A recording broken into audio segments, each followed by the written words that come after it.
தீபாவளி அப்படின்னாலே புத்தாடை, பட்டாசு, பலகாரம் அப்படிங்கிறதுனால அந்த நாள் அப்படியே முடிந்துவிடக்கூடிய ஒரு அற்புதமான பண்டிகை கொண்டாட்டமாகவே நம்மள நிறைய பேர் நினச்சிக்கிட்டு இருக்கோம்.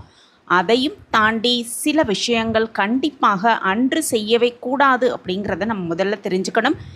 அப்படி தீபாவளி அன்று மறந்தும் கூட செய்யக்கூடாத 5 விஷயங்கள் என்னென்ன அப்படிங்கிறத பற்றி இந்த பதிவில் நம்ம தெளிவாக தெரிஞ்சுக்கலாம். வணக்கம். நம்ம இறையொளி திருவருள் சார்பாக உங்கள் எல்லாருக்குமே அன்பான வணக்கங்க.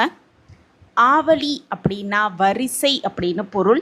தீபங்களை வரிசையாக ஏற்றி வைத்து இருளை அகற்றி ஒளியை ஏற்றி வைப்பது தான் இந்த பண்டிகையின் தாத்பரியம் அப்படிங்கிறத முதல்ல நம்ம தெரிஞ்சுக்கணும். நம்ம எல்லாருமே கொண்டாடும் மிகப்பெரிய முக்கியமான ஒரு பண்டிகை முதலாவது இடம் பெறுவது இந்த தீபாவளி பண்டிகை தான்.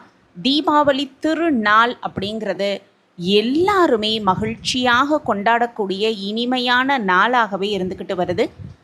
நரகாசுரனை அழித்து மக்களின் நிம்மதிக்காக கொண்டாடப்படும் இந்த திருநாள் நிறைய பேர் தீயவைகள் ஒளிந்து நன்மைகள் நடைபெறும் அப்படிங்கிற நம்பிக்கையோடு தான் நம்ம எல்லாருமே இந்த தீபாவளியை கொண்டாடி வருகிறோம்.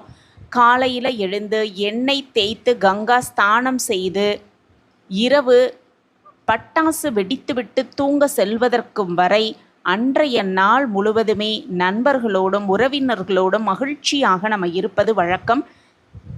அந்த அற்புதமான நாளில் சில விஷயங்கள், குறிப்பாக இந்த 5 முக்கிய விஷயங்கள், செய்யவே கூடாத விஷயங்கள் என்னென்ன அப்படிங்கிறத நம்ம முதல்ல தெரிஞ்சுக்கணும்.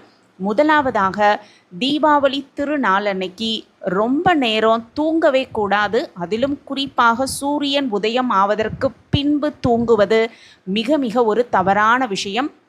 கங்கா ஸ்தானம் அப்படிங்கிறது அதிகாலை 3 மணியிலிருந்து 5 மணிக்குள்ளாக முடித்து விடுவது அப்படிங்கிறது தான். வீட்டில் இருக்கிற எல்லாரும் சேர்ந்து அந்த கங்கா ஸ்தானத்தை முடித்து விட்டு பூஜை செய்வது அப்படிங்கிறது தான் ஒரு முக்கியமான விஷயம்.